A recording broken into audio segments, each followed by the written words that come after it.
Europe's top economy is looking east. China is now Germany's third largest trading partner, and Beijing could grant Berlin special access to its markets, leaving the rest of Europe trailing far behind. RT's Peter Oliver explains. When China wants to speak to the EU, Berlin is the first number Beijing calls, not Brussels. Germany has the most pivotal role right now to kind of defining and shaping how Europe will interact with China in the coming years. At the moment, that role is more lone trailblazer than economic shepherd. Close to 50% of EU exports to China come from Germany. Trade between the two was worth almost €145 billion last year, leading to talk of a special relationship. I mean, it's very difficult for any country to ignore China at this point. It's in Europe's interest to make sure that no one gets left behind.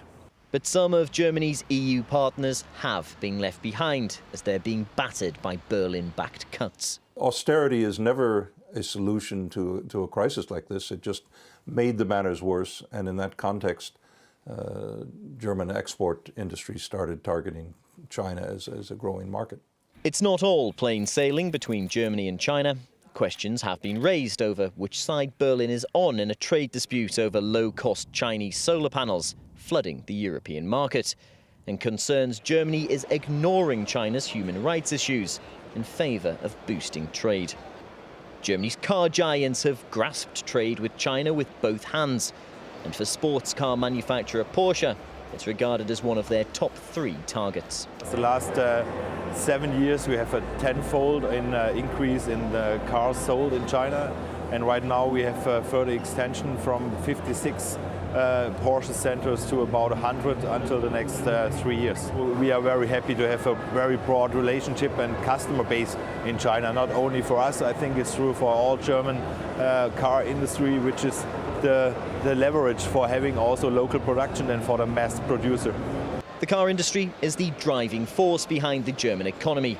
2011 figures show it was worth over €350 billion worldwide, 20% of total German output. A good piece of that coming from trade with China.